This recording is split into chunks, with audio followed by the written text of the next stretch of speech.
Today, you are in for a real treat. We have an exclusive interview with local author Maria Sudduth, who recently published her adoption story, Amazingly Twice. Well, I'm a wife, I'm a mom, I'm a real estate agent, and now I'm an author. So I have lots of hats. I'm very busy. Well, tell us a little bit about your book. What prompted you to write this book? What was the process like here? What inspired you? Okay, how long do we have? So I was adopted as an infant, and I met my birth mother. I was able to meet my birth mother a few years ago, and I just started thinking about just the road of being adopted and meeting my birth mom and living with my adopted family. And so I just started thinking about it and about how it would make a great children's book, because there's so many kids out there that are adopted and they have questions, and so I just decided to write my own personal story. So this is my book. It's called Amazingly Twice, and it's an adoptive story. It's my story, and it basically just goes through the birth mom making the choice to give the baby up for adoption, which was me, and then going into how I got with my adopted family and just everything that it entails. And I feel like it's a great resource to read to babies, children of all ages really, if they're adopted, and it kind of reiterates that they're loved. And that's why it's called Amazingly Twice, because they were loved by their birth mom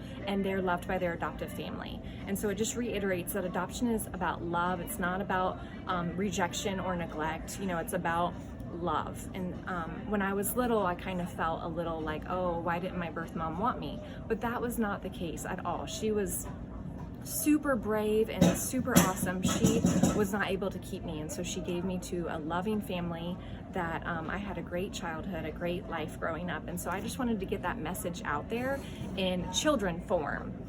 So it's not out in the bookstores yet. I've self-published it, but I do have it on my website for sale, and that's going to be foundmystory.com. Foundmystory.com. That sounds great. And tell us about the process of writing a book and getting it published when you're a full-time mom, a full-time realtor, full-time wife. Well, I can't take full credit. I had a lot of help. I just had the idea and I just started writing. And then there was a friend, I call her a mentor, and she would kind of edit it for me and just give me a little bit, okay, it needs more of this, it needs more of that. So once I got the words kind of nailed down, then I was like, okay, I cannot draw. So what am I gonna do for an illustrator?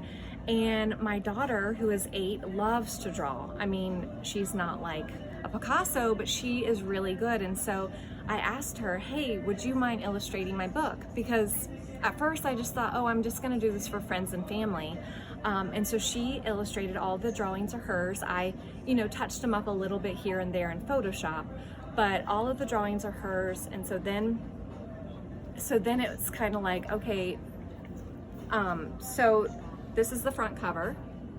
Yeah. And then, sorry, I want to show you a little bit. Let me see. What's a good page? This is, okay, so I'll show you my daughter. Her name is Micah, her favorite page, if I can find it. You would think I would. Okay, so this is her favorite page. And so it has lots of color. And so she created all of these. She loves to do baking, so she had really fun with this picture. And then this is a sewing machine down here. And then she drew the car. So she had a lot of fun with these 2 pages. So if I had to pick these would be her favorite pages. But so she illustrated it for me, and then I kind of put it together in Photoshop. And then I went to a local printer, and they printed it for me. And so now I'm just trying to get the word out. I feel like it's a great resource, and I don't know where it's gonna go, but I feel like it's gonna end up in the people's hands that they need it. So it's a great book, and I just think it's great for anyone that has been adopted or wants to adopt or know children that have adopted.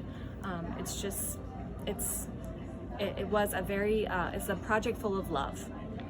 What is your wildest dream vision for the book? Wow. They always tell you to dream big, but it's kind of like, I don't know.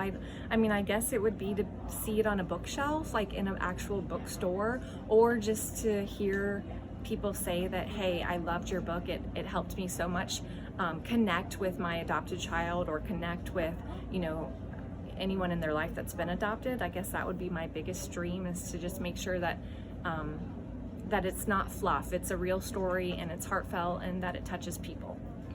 Do you have a message for your birth mother and adoptive parents about what the journey's been like to come full circle and then to write about it? I think it says it in the back of the book, and just about how thankful I am. And I think that's my whole journey of gratitude. It started out a little bit rough with anger, and I didn't understand why I was adopted, but now that I understand, and I just look back at my childhood and how great it was, and I just am so thankful. I'm thankful that my birth mom gave me life. She chose to give me life, and then she chose the family that I went to. And I'm thankful that my adopted family gave me my childhood. They gave me, they took care of me. They showed me how to live my life.